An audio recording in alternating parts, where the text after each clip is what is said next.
নমস্কার। আজকে আমি যেটা নিয়ে কথা বলবো যে হয় না হঠাৎ হঠাৎ আমাদের শরীরটা অনেক কমজোরি ফিল হচ্ছে, অথচ আমরা খাওয়া দাওয়া তো ঘরে যা ভাত রুটি তো খাচ্ছি, কিন্তু ভাত রুটি খাওয়ার পরেও কিছু কিছু জিনিস আছে এক্সট্রা আমাদের কিছু খাবারের ধ্যান রাখতে হয়। তো আমরা বয়সের সঙ্গে সঙ্গে আমাদের শরীরে অ্যাবসর্ব লেভেল কমে যায়, তো তার জন্য আমাদের পুষ্টি খাবারের দিকে একটু বেশি ধ্যান দেওয়া দরকার। দুর্বল ভাবটা আসছে, ভিটামিন মিনারেলস কমে যাচ্ছে শরীরে, তো আমরা কি খেলে আমাদের সঙ্গে সঙ্গে মানে আমাদের ভালো রেজাল্ট আসবে, শরীর তাকত থাকবে, এনার্জি থাকবে। আর যখন আমাদের এনার্জি ভরপুর থাকে আমাদের কাজ করলে কোনো কমজোর ফিল হয় না, আর মন প্রফুল্ল থাকে, সব কিছু ভালো থাকে। তাহলে আমরা কি কি খেলে আমাদের শরীরটার সঙ্গে সঙ্গে এনার্জিটা হবে। তো আমি মনে করি রোজেরই দিনের বেলা সারাদিনে একবার অন্তত খাওয়া দরকার, সেটা হচ্ছে অ্যাপেল, আনার, বেদানা যেটা বলি, আর একটা আমলা, বিট, এইগুলো গাজর, এইগুলো মিশিয়ে একটা যদি জুস বানিয়ে নেওয়া যেতে পারে, তাহলে কিন্তু ওই জুসটা পান করলেই দেখবেন সঙ্গে সঙ্গে আমাদের শরীরটা এনার্জি ভরপুর হচ্ছে, কেন এতে ভিটামিন ভরপুর আছে।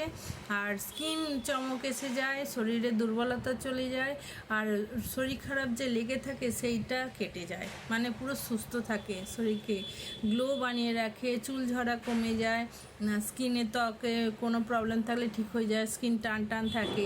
তো এগুলো পুষ্টি খাবার হচ্ছে, তো দিনে অন্তত 1 গ্লাস করে এই জুসটা পান করা দরকার। এবারে কেউ যদি না জুস পান করে এটা কেটে, ফলটা কেটে চিবিয়েও খাওয়া গেলে ওটা আরও ভালো।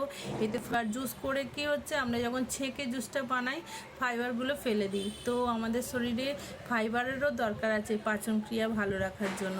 তো আমরা কি করব, যাদের দাঁত ভালো আছে, যাদের সময় আছে, তারা কিন্তু ফলটা কেটে কেটে খাবেন। একটা আপেল কেটে নিলেন, একটা আমলা কেটে নিলেন, একটা গাজর কেটে নিলেন, একটা বিটরুট কেটে নিলেন, সব ছোটো ছোটো টুকরো করে মিশিয়ে খেতে পারেন, নাহলে পিস পিস করে বড় বড় করে পিসও খেতে পারেন। এটা আমাদের ওপরেই আমরা কিভাবে খাবো, কিন্তু খাওয়া জরুরি সবাইকে। তো এটা স্বাস্থ্যকর খাবার। যদি এই জানকারিটা পেয়ে কারোর উপকৃত হয়ে থাকে জানাবেন, খেয়ে দেখুন, আপনারা 2-3 দিনের মধ্যে রেজাল্ট পাবেন যে শরীরটা চেঞ্জ হচ্ছে, এনার্জি হচ্ছে। অনেক সময় কী হয়, আমাদের কমজোরির জন্য আমরা ডাক্তারখানায় চলে যাই, ওরা কিছু না কিছু কেমিক্যাল মানে সিনথেটিক ফর্মে যে ওষুধগুলো থাকে আমাদের খেতে দেয়, আর ওষুধ খাওয়া মানে আমাদের সাইড এফেক্ট শরীরে আছে, কেন ওটা ওই কেমিক্যাল যৌগ দিয়ে বানানো হচ্ছে। আর আমি যেটা বলছি যেটা হচ্ছে প্রাকৃতিক খাবার, যেটা আমাদের শরীরটা ন্যাচারাল, মানে প্রকৃতির সঙ্গে যদি আমরা জুড়ে থাকতে পারি, প্রকৃতির খাবার খেতে পারি, আমরা আরও ভালো থাকবো, সুস্থ থাকবো, মানে রোগ নাড়া থেকে দূরে থাকবো, শরীরকে নিরোগ বানাতে পারবো।